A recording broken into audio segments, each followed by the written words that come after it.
Hello class 9th. Now start exercise 1.3. Question number 1. Write the following in decimal form and say what kind of decimal expansion each has. जैसे question number 1 में हमने सिर्फ 1 और 4th part किया है, इसके अलावा इजी क्वेश्चन है वो आप कर लेंगे। जैसे फर्स्ट क्वेश्चन है 36/100, ये एक रेशनल नंबर है। हमें इसके बारे में बताना है कि इसका जो डेसिमल फॉर्म होगा, इसका पहले बात तो डेसिमल फॉर्म लिखना है और फिर वो जो डेसिमल फॉर्म होगा वो किस टाइप का होगा।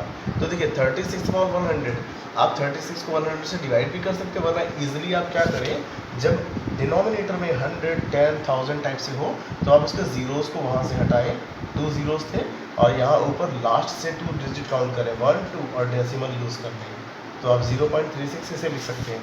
अब आप यहाँ देखिए डेसिमल के बाद में 3 आया, फिर 6 आया, फिर इसके बाद अब कुछ नहीं है, यानी कि डेसिमल के बाद तब डिजिट जो है वो क्या हो गई है, टर्मिनेट हो चुकी है, इसलिए ये टर्मिनेटिंग डेसिमल एक्सपेंशन होगा।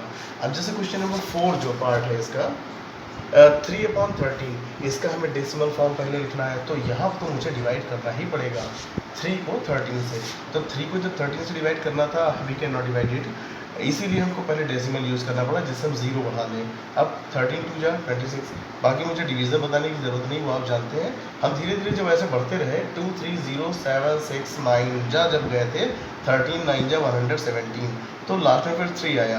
अब हम डेसिमल के लिए जब 0 यहाँ पर नोट करेंगे तो आप देखिए 30 आ गया, जो कि 30 पहले भी ऊपर आ चुका था। तो सिंपल सी बात है, अब इसके आगे अगर हम चलेंगे तो मुझे यही सब फिर से मिलेगा, यानी कि अब 9 के बाद फिर से 2 आएगा, फिर 3 आएगा, फिर 0 आएगा, 7 आएगा, 6 आएगा, 9 आएगा। इट मीन्स 2 3 0 7 6 9 यही अब रिपीट होगा, फिर रिपीट होगा, फिर रिपीट होगा। तो जब कोई डिजिट या सेट ऑफ डिजिट रिपीट करता है तो उस सेट ऑफ डिजिट पर हम एक बार यूज़ करते हैं। बार यूज़ कर लेने से हमें डॉट डॉट करके दिखाना नहीं पड़ता है कि अभी एक्सपेंशन चल रहा है, हमें दिखाना नहीं पड़ता है, शो नहीं करना पड़ता है। इसको हम ऐसे न करके हम ऐसे भी लिख सकते हैं। तो अब हम ऐसे देखें तो देखिए फिनिश तो हो नहीं रहा है, डिवीज़न तो अभी चल रहा है, यानी कि नॉन टर्मिनेटिंग पहली चीज़। उसके बाद देखिए किसी एक डिजिट का या सेट ऑफ डिजिट्स का रिपीटिशन हुआ, ये देखिए 5 6 डिजिट्स का रिपीटिशन हो रहा है, तो इसीलिए ये क्या हो गया, so it has non terminating but repeating expansion. Okay, now question number 2, you know that, question number 2 दिया गया 1/7 इज इक्वल टू दिस, 1/7 ये होता है 0.142857 dot dot dot. Can you predict what the decimal expansion of 2/7 3/7 5 4/7 5/7 6/7 are without actual doing the long division.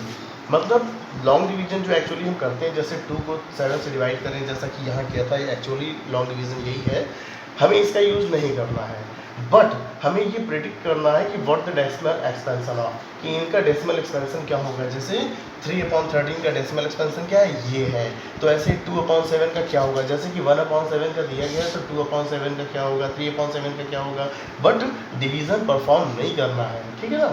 तो देखिए क्या करिए, given that 1/7 is equal to this, ये गिवन है 2/7, वी कैन राइट 2/7 एज 2 × 1/7, 2/7 को 2 × 1/7 लिख सकते हैं। अब 2 × 1/7 2 लिख दिया, 1/7 की जो ये वैल्यू है वो यहाँ पर सब्स्टिट्यूट कर दिया, पुट कर दिया यहाँ पर। अब 2 का हमें इससे मल्टीप्लाई कर देना है सिंपली, बस ये आ गया। तो this is the decimal expansion of 2/7। ऐसे मैंने आगे के किए, आप इनको समझ सकते हैं बड़ी आसानी से। 3/7 के लिए 3 × 1/7, यानी 3 का मल्टीप्लाई इसमें कर दें, ये आ गया। ऐसे 4/5/6 याद कर सकते हैं। Now question number 3, express the following in the form of P/Q, where P and Q are integers। आपको एक सबसे अच्छी बात बता दें, ये जो क्वेश्चन नंबर 3 है, this is the very most important question. ये आप ज़्यादातर टेस्ट और एग्जाम्स में पाएंगे निश्चित से। देखिए क्वेश्चन नंबर 3 का फर्स्ट पार्ट 0.6 बार, 6 बार, देखिए 1 डिजिट पर बार लगा है, जिस पर बार लगा हो यानी कि वो डिजिट रिपीट होगी।